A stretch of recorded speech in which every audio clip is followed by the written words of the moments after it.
The West is a land of second chances, but it rarely gives them for free. It's a place where a man's soul can be ground to dust or reforged in the fires of vengeance and redemption. This is a story about both. It's about a lonely cowboy who spent his last coin to buy a Comanche girl tied up in a town square, an act of pity that set them on a bloody path to justice. But no one knew she was the sister of the very man they hunted, and her quest was not for justice, but for a revenge far more personal. But where are you watching this story from today? Drop a comment below, hit that subscribe button, and let's ride into the unforgiving heart of the West together. The dust of Redemption Creek settled on everything, a fine red powder that coated the souls of its inhabitants as much as it did the cracked leather of their boots. For Wyatt, it was just another stop on a meaningless map, another town where the whiskey was cheap and the memories were expensive. He stood in the shadow of the gallows, a place he understood all too well, and watched the spectacle in the town square. It wasn't justice being served, but commerce at its most vile. A human auction. The auctioneer, a man with a sweat-stained collar and a voice like gravel grinding, was praising the merits of his latest stock, a Comanche girl, bound and defiant. Her name, he spat, was irrelevant. Sturdy, young, and broken in, he bellowed to the leering crowd of miners and drifters. "Won't give you no trouble." Wyatt saw something else. He saw the fire in her dark eyes, a furious storm that refused to be quenched by fear or humiliation. Her wrists were raw from the ropes, a line of dried blood stark against her skin. Her chin was held high, a silent promise of retribution against the pathetic men who gawked and bid. He'd seen that look before, in the mirror, in the lonely hours before dawn, when the ghost of his wife, Sarah, came to visit. Sarah, who had died with that same defiant glare in her eyes as Blackheart Johnson's gang rode away, leaving Wyatt with nothing but a smoking ruin of a home and a heart hollowed out by grief. He wasn't a man given to whims. Every action was deliberate, weighed down by the past. But in the girl's gaze, he saw not a victim, but a reflection of his own shattered spirit. A soul that, like his, had been stripped of everything but the will to endure. The bidding was sluggish, a few paltry dollars tossed out by men with cruel intentions plain on their faces. $5, a grimy trapper shouted, his yellow teeth bared in a grin. The auctioneer's hammer hovered. Wyatt's hand went to the leather pouch on his belt. Inside was his entire worldly wealth, a single worn $20 gold coin. It was his stake for a new life, the one he kept telling himself he would start, someday. It was for a new horse, for supplies, for a ticket on a train heading anywhere but here. It was the coin of a future that felt more like a lie every day. He saw a miner step forward, raising the bid to 10. He saw the girl flinch, her mask of defiance cracking for just a second. That was enough. The past and present collided. He saw Sarah in her place, and the choice was no longer a choice. It was a duty. Wyatt stepped out from the shadows of the gallows, his tall frame, lean and hardened by years on the trail, cast a long shadow of its own. The crowd quieted as he moved, sensing the cold authority that clung to him like the dust. He didn't speak to the auctioneer. He looked directly at the girl, whose eyes widened slightly in surprise. He reached into his pouch, his fingers closing around the cold, heavy metal of the coin, his last hope. He flipped it through the air. It spun, a perfect golden arc against the brutal blue sky, before landing with a sharp clink in the dust at the auctioneer's feet. $20. Wyatt's voice was low and rough, like stones rolling in a dry creek bed. "She's mine." The auctioneer stared at the coin, then at the silent, imposing figure before him. There were no more bids. The transaction was over. Wyatt walked forward, pulled a knife from his belt, and with a single, swift motion, cut the ropes binding the girl's hands. He didn't offer a hand to help her up. He simply turned his back and started walking toward the stables, expecting her to follow. For a moment, she remained kneeling, rubbing her raw wrists, her eyes fixed on the back of the man who had just spent his last coin to buy her. She didn't see a savior. She saw a tool, and with a warrior's resolve. Sani rose from the dust and followed him, her own hunt about to begin. The wilderness that swallowed them whole was as silent and unforgiving as the space between them. For 2 days, they rode east, Wyatt on his aging mare, and Sani on a sturdy gelding he'd acquired in exchange for his saddle, a trade that left him riding on a coarse blanket. They hadn't exchanged a dozen words. Wyatt didn't ask her name, and she didn't offer it. She was a presence at his back, as constant and quiet as his own shadow. He was the man who had bought her, a fact that hung in the air, thick and suffocating. Wyatt was a man accustomed to solitude, but this was different. It was a shared silence, heavy with unspoken questions and simmering mistrust. He'd point, she'd nod. He'd hand her a canteen. She'd drink and hand it back, her fingers never brushing his. At night, he took the first watch, the familiar weight of his Colt peacemaker a cold comfort in his lap. He watched her sleep, a small still form wrapped in a thin blanket on the far side of the fire. He saw no peace on her face, only a tension that remained even in slumber. Who was she? What terrors had etched that permanent storm into her eyes? He was grimly aware that he had not saved her from a cage just to put her in another, one made of his own grief and purpose. On the third evening, a cold rain began to fall, turning the dust to mud and chilling them to the bone. They found shelter under a rocky overhang, the granite wall at their backs weeping with moisture.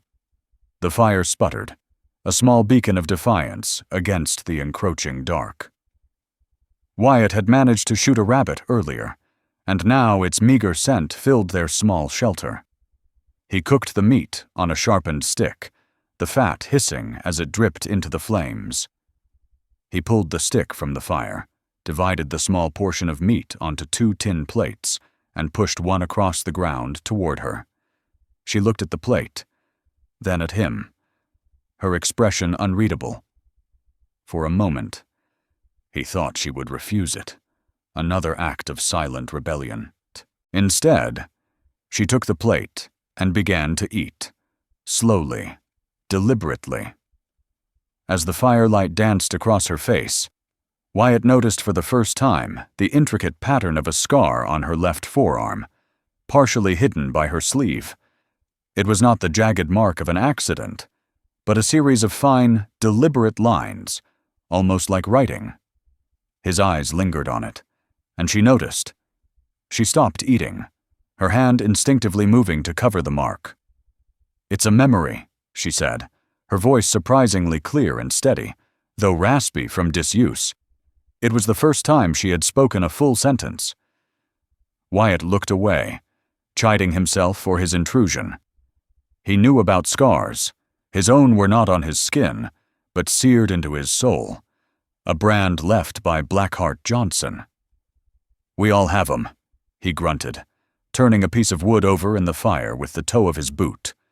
A fragile quiet settled again, but it was different now. The silence was no longer empty. It was filled with the ghost of her words. He had given her food, and she had given him a piece of her past, however small. A trade. An unspoken alliance was being forged in the flickering firelight, a trust as fragile as a desert flower after a rain. Later, as the storm raged outside, she spoke again, her voice low. "Sani." Wyatt looked over. "What?" "My name is Sani," she repeated, her eyes meeting his across the flames. There was no defiance in them now, only a stark statement of fact. She was not just the Comanche girl, she was Sani. He gave a slow, deliberate nod. Wyatt. It was enough. The naming was a bridge across the chasm that separated their worlds. That night, as he took his watch, he felt a subtle shift in the air. He was no longer just a man with a past, and she was no longer just a girl he had bought. They were Wyatt and Sanny. Two people, bound by a single gold coin and the vast, dangerous wilderness ahead. As he looked at her sleeping form, he saw the tension in her face had eased, just slightly. A small victory, perhaps, but in the heart of the desolate West, it felt as momentous as a mountain. He didn't know he was sleeping beside a hunter far more relentless than himself, one whose prey was tied to her by blood. The rain gave way to a blistering sun that bleached the sky to a pale, hazy white. The trail of Blackheart Johnson's gang was more than a month old, a ghost of a path that only a man driven by obsession could hope to follow. Wyatt tracked them with a grim, methodical patience, reading the land for broken twigs, displaced stones, and the faint impressions of shod horses. It was a skill honed by years of solitary pursuit. He thought himself an expert. He was wrong. On the 5th day, he lost the trail completely at a wide, shallow river, its stony bed washed clean by the recent rain. He spent half a day riding up and down the bank, his frustration mounting with every fruitless mile. The tracks were gone, vanished as if the gang had been lifted into the sky, defeated. He returned to their small camp to find Sanny standing by the water's edge, perfectly still, her head tilted as if listening to a secret the river was telling. "They are gone," he said, the words tasting like ash. "Trail's cold." Sanny didn't look at him. She pointed a slender finger toward the opposite bank, to a place he had already scanned a dozen times. Not gone. They hid their path. She walked into the river, the cold water swirling around her calves. She moved with a purpose that made Wyatt feel clumsy and slow. She knelt, running her hand over a large, submerged, flat rock. "One horse steps here," she said, her voice confident. "Then another, in the same place. All of them." She moved to another stone, 10 feet away, and then another, tracing a path invisible to him. They rode the rock bed. Wyatt watched, stunned into silence. She was reading the river bottom itself, finding the subtle scrapes and shifts in the stones that his settler's eyes had dismissed as natural. She emerged on the far side and, after a few moments of searching the brush, held up a single, rust-colored strand of horsehair snagged on a thorny bush. She looked back at him, her expression not triumphant, but matter-of-fact. From that moment on, their dynamic was irrevocably altered. He was no longer the leader of the expedition. They were partners. And in this, her world, she was the guide. She taught him to see the West not as a map of towns and trails, but as a living entity. She showed him how the direction of a bent blade of grass could tell of a rider's passing, how the nervous flight of a hawk could signal men hiding in the rocks below. She moved through the harsh landscape with an economy and grace that he, for all his experience, lacked. She was not a victim he was protecting. She was a warrior. One evening, as they shared a meal of dried jerky, she was sharpening the knife he'd used to cut her free, a knife she now carried as her own. The firelight caught the focused intensity in her eyes. He found himself remembering the auction, the way he'd seen her as a broken thing in need of saving. How wrong he had been. He hadn't bought a captive. He had bought an ally whose skills might be the only reason he ever found the men he was hunting. "The leader of this gang," Sanny said, testing the blade's edge against her thumb. "Blackheart Johnson. What does he look like?" Wyatt was taken aback by the directness of the question. "Big man, a scar that splits his left eyebrow. He carries a navy Colt with an ivory handle." "Why?" Sani's hand stilled for a fraction of a second, the only sign of her inner turmoil. "I want to know the face of the man whose trail we follow." Her gaze flickered to the scar on her own forearm, the one she called a memory. He saw the connection, a silent, deadly current passing between the memory on her skin and the man they were hunting. Her desire for revenge felt as palpable and as sharp as the knife in her hand. It mirrored his own, but he sensed it was deeper, colder, and somehow more patient. He was hunting a man who had taken his future. He was beginning to realize Sani was hunting a man who had stolen her past. They found the first signs of the gang's recent passage in a narrow canyon where the rock walls rose like blood-red teeth. A fresh campfire, its embers still faintly warm, a discarded whiskey bottle, and a single and spent cartridge casing, stamped with the mark of a Navy Colt. Wyatt picked it up, the metal warm in his palm. A cold fury, familiar and sharp, coiled in his gut. They were close. Sani had grown even more quiet in the preceding days, her senses on a razor's edge. She moved with the silent lethality of a panther, her eyes scanning every shadow, every ridge. The warrior had fully emerged, and Wyatt found himself relying on her instincts completely. It was Sani who motioned for them to halt, dismounting and creeping to the edge of the canyon pass. Below them, in a small, defensible clearing, were 3 members of the gang. They were tending to their horses, their laughter loud and careless in the quiet air. Wyatt's hand went to his peacemaker. His plan was simple. Take one for questioning. Kill the others if he had to. It was a brutal calculus he had performed in his mind 1,000 times. Before he could move. Sani laid a hand on his arm, her grip surprisingly strong. "No," she whispered, her voice tight. "My way." She knocked an arrow to her bow, a weapon she had crafted with painstaking precision over the last week, and took aim.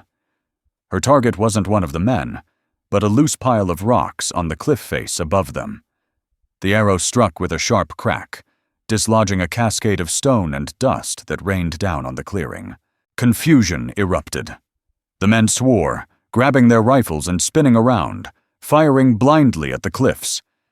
In that moment of chaos, Wyatt and Sani descended, moving on opposite flanks. Wyatt was a force of direct, brutal efficiency. He dropped one man with a single, precise shot to the chest. The second turned to fire, but Wyatt was already on him, his pistol whipping across the man's temple, sending him crumpling to the ground, unconscious. He turned, expecting to find Sani providing cover. Instead, he saw a scene of breathtaking, terrible grace. She had closed the distance on the third man, her knife in hand. It was not a fight. It was an execution. She moved under his clumsy rifle swing, a blur of motion, and her blade slid between his ribs with a sickening finality. He fell without a sound, his eyes wide with surprise.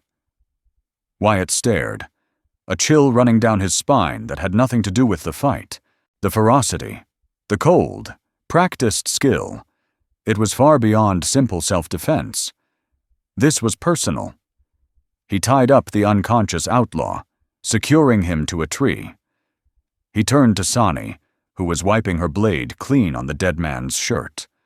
Her face was a mask of cold fury, her eyes burning with an intensity that frightened him. "You knew them," Wyatt stated, his voice low. It wasn't a question.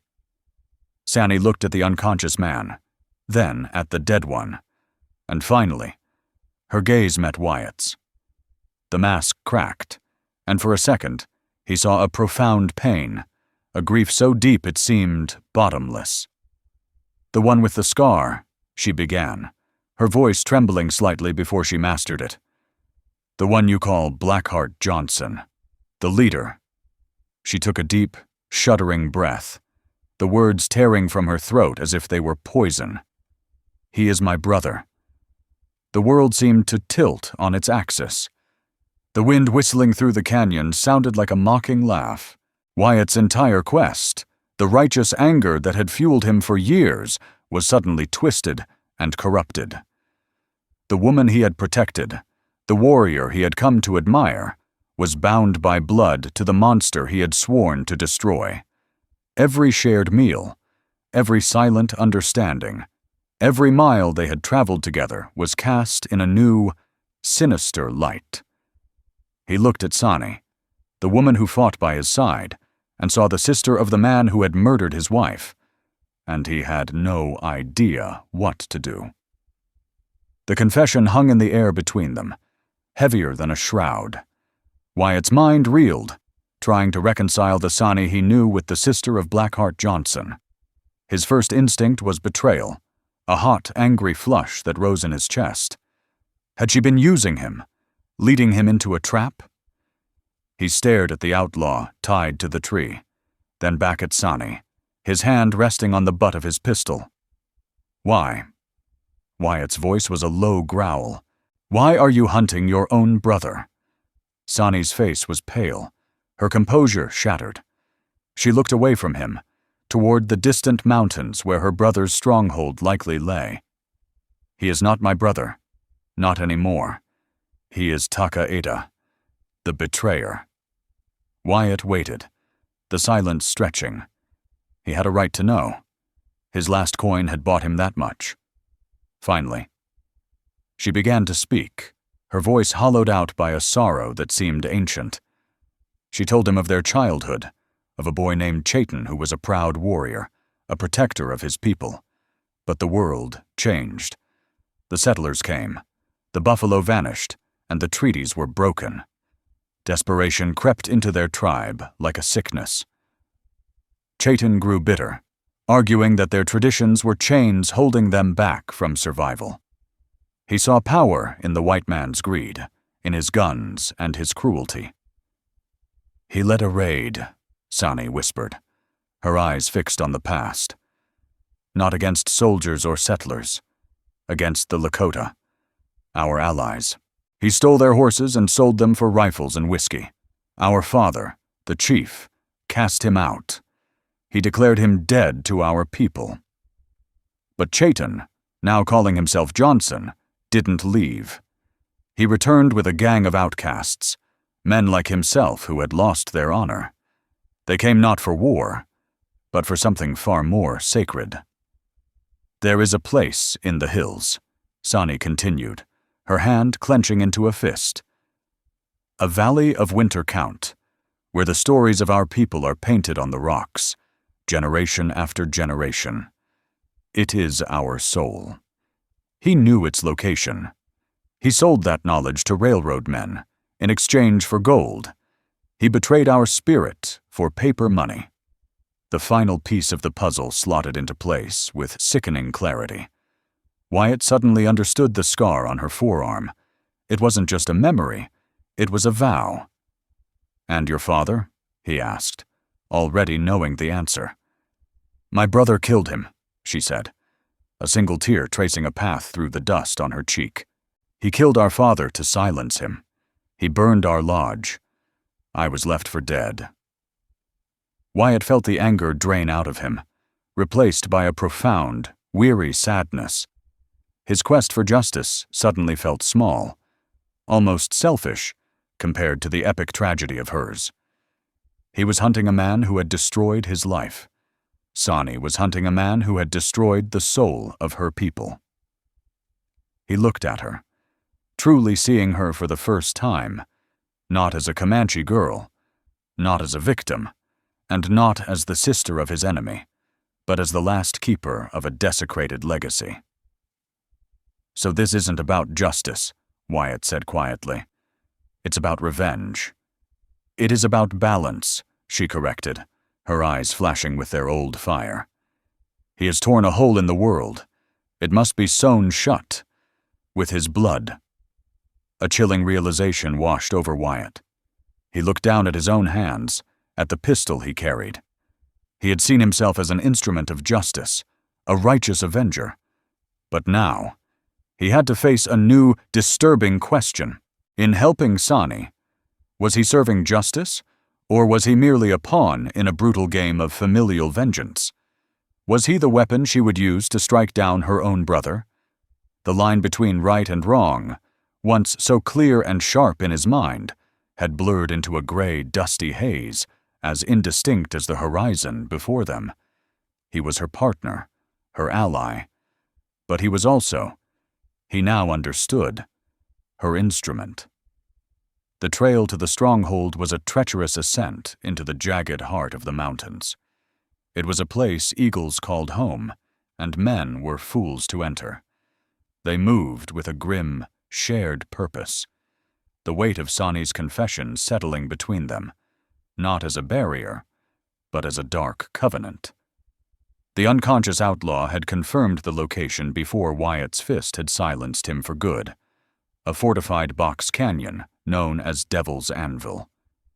They left the horses tethered in a hidden grove and made the final approach on foot, scaling rock faces that would have been impossible for Wyatt alone. Sani moved with the certainty of a mountain goat, her knowledge of the terrain once again proving superior. She was no longer just his guide. She was the architect of this final confrontation. He was her soldier. Devil's Anvil was well chosen. A single narrow entrance, easily defended, opened into a wider canyon with a stream and a handful of crude structures. Sentries were posted on the cliffs above.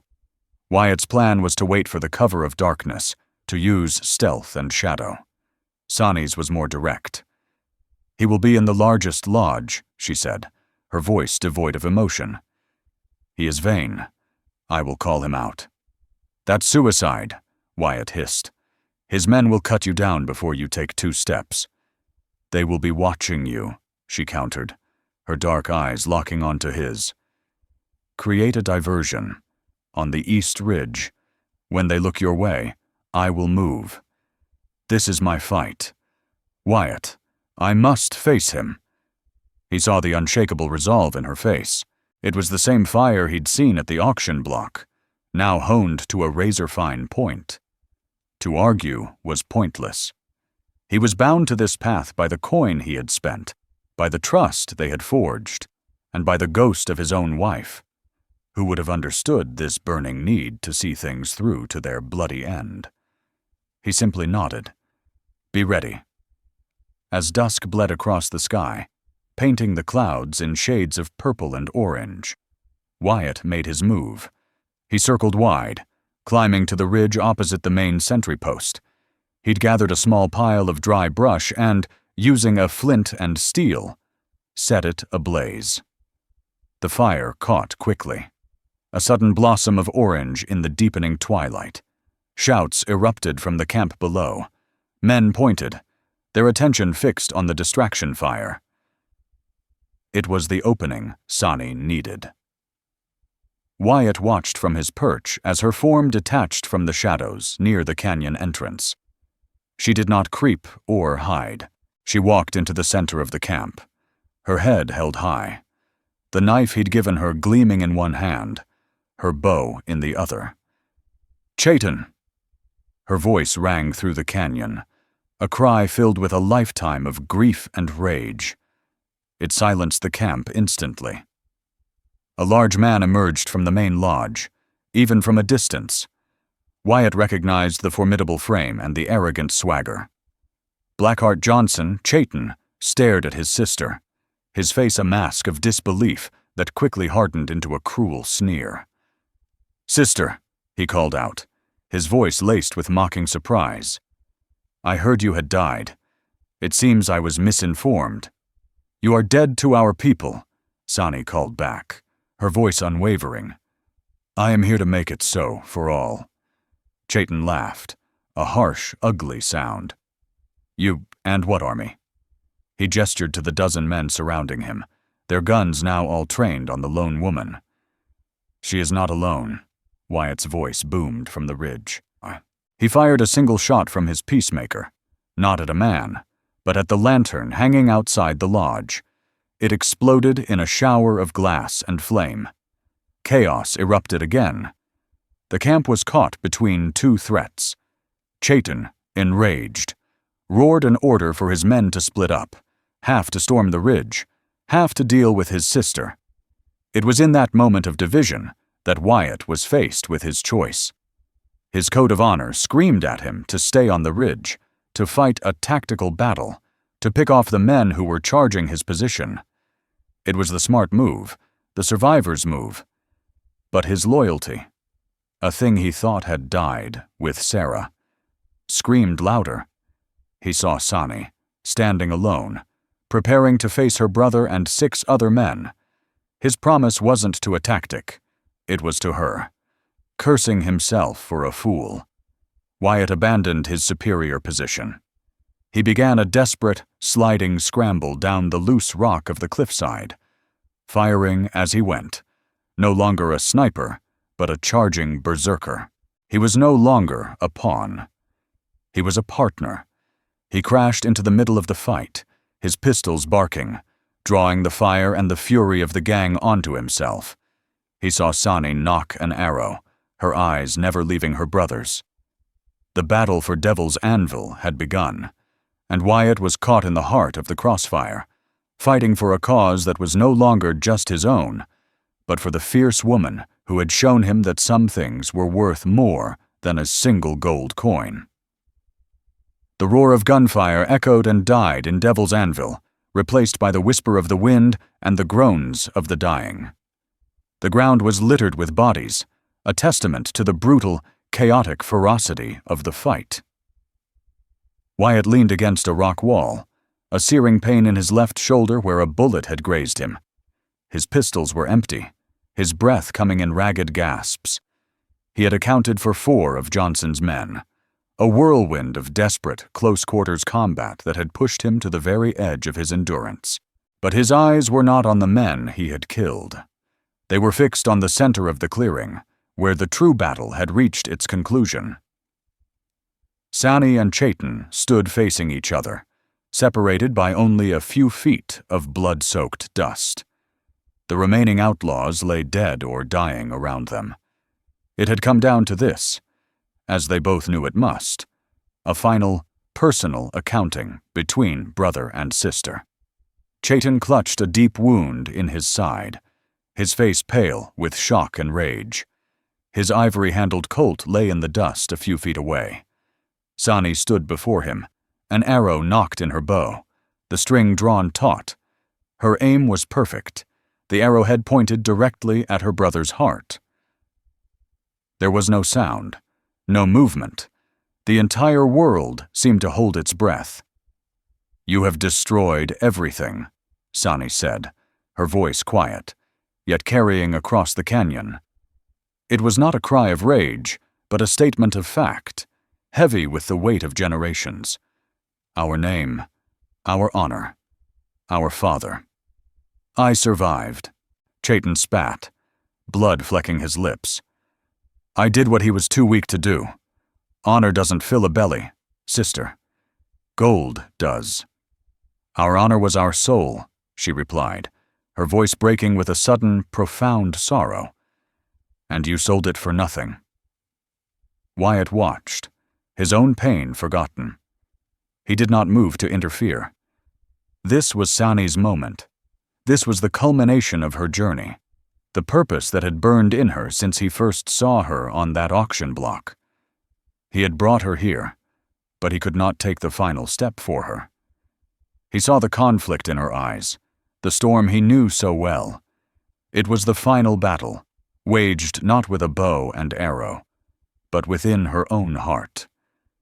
The warrior fought the sister. Revenge fought memory. She had come for blood, for the balance she spoke of. Now, it was hers for the taking. Chayton saw the hesitation, a flicker of hope, or perhaps just animal cunning, crossed his face. "Sani, my sister, help me," he rasped, taking a weak step forward. The bowstring creaked. Wyatt's hand twitched, and then, with a slow, deliberate motion, Sani lowered the bow. She let the arrow fall from the string, its tip clattering softly in the dirt. "No," she said, her voice clear and strong. "The man who was my brother died long ago. I will not kill you. You will live with what you have done." She turned her back on him, a gesture of finality more devastating than any arrow. She walked away, not looking back, leaving him to bleed alone in the ruins of the empire he had built on betrayal. She walked toward Wyatt, her steps steady. Her face was not the face of a victor, nor of someone who had shown mercy. It was the face of someone who had finally been set free. The ghosts of the past had been confronted, not with a bloody act of vengeance that would have bound her to him forever, but with a choice that was entirely her own. As the first light of dawn began to creep over the canyon walls, illuminating the carnage, Wyatt and Sonny stood together amidst the silence. The storm in her eyes had finally broken. The air was still and cold, and for the first time in a very long time, the future felt not like a path to be endured, but a horizon waiting to be met. The sun rose on a world washed clean. In the quiet that followed the storm of violence, there was only the sound of the mountain wind, a mournful song for the lives lost and the peace that had been so dearly bought. Wyatt used a strip of his own shirt to bind Sonny's wounds, his touch gentle. She, in turn, tended to the deep graze on his shoulder, her fingers deft and sure.